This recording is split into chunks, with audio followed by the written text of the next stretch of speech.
Azərbaycanda Ambulson aparatının təşkilatçılığı ilə uşaq hüquqları aylığı keçirilir. Aylıq çərçivəsində Yevlax rayonunun təhsil, səhiyyə, idman, mədəniyyət müəssisələrində müxtəlif yığıncaqlar, görüşlər və maarifləndirmə tədbirləri təşkil olunur. Tədbir bugün də davam edir. Oktyabrın 20-dən noyabrın 20-sənədək Respublikada uşaq hüquqları aylığı keçirilib. Aylığın keçirilməsinə məqsəd cəmiyyətin, medianın, beynəlxalq və yerli təşkilatların, biznes qurumlarının diqqətini uşaq problemlərinə yönəltməkdən ibarət olub. Aylıq çərçivəsində uşaqların bilik və bacarıqlarını nümayiş etdirməsi üçün müxtəlif müsabiqələr və sərgilər təşkil olunub. Yevlax Şahmat Məktəbində də bunun davamı olaraq Dünya Uşaqların Gözü ilə adlı rəsm sərgisi keçirilib. Sərgidə Yevlaxın orta ümumi təhsil məktəblərinin və Uşaq Yaradıcılıq Mərkəzinin üzvü olan şagirdlərin hazırladıkları rəsmlər və müxtəlif eksponatlar nümayiş olunub. Əl işlərinə baxanda görürük ki, bir daha şahid olur ki, uşaqlar sülh tərəfdardırlar, sülh istəyirlər. Uşaqlar istəyir ki, başlarının üstlərindəki səma aydın səma olsun. Onlar xoş, firavan həyat keçirsinlər.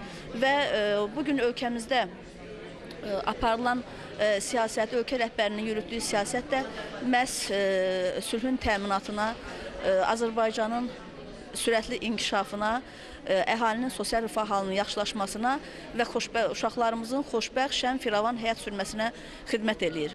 Sərgidə uşaqların həyata fərdi baxışlarını əks etdirən rəsmlər barədə məlumat verilib. Rəsm sərgisində rəsmlərim tez-tez çıxır və buna görə də çox sevinirəm ki, mən təbiət mənzərələrini çəkməyi bacarıram, başqa naturadan şəkillər çəkməyi bacarıram və Azərbaycanın müstəqilliyi haqqında şəkillər çəkirəm.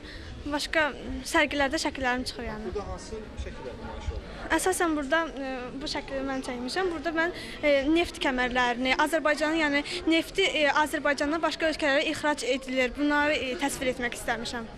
Azərbaycanın iqtisadiyyatı haqqında, inkişafı haqqında, Azərbaycanın müstəqilliyi haqqında.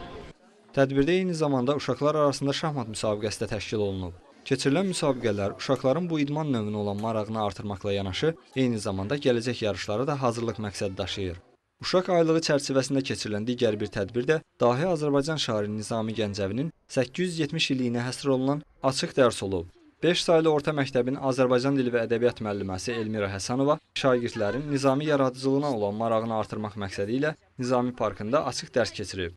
Şagirdlər Xəzər, Kür və Araz komandalarına bölünərək şairin həyat və yaradıcılığı barədə sualları cavablandırıblar. Dahi şairin xəmsəsindən şeirlər, müdrik kəlamlar səsləndirilib. Kamil bir falançı olsa da insan, yaxşıdır yarımçı papaqçılıqdan. Onlar elə şeylərlə maraqlanıblar ki, Nizami Gəncəvinin elə əsərlərlə maraqlanıblar ki, özüm məhətdə qalmışam ki, doğrudan da uşaqda olan həvəsə var. Deməli, uşaqların oxuması üçün yaxşı valideyn, yaxşı müəllim lazımdır ki, bunları keçmişimizi, dünənimizi, bugünümüzü onlara biz öyrədək, mənimsədək.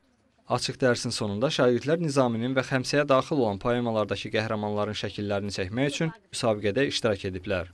Elgiz Mahmudov, Ramin Ələsgərov, LTV Yevlax.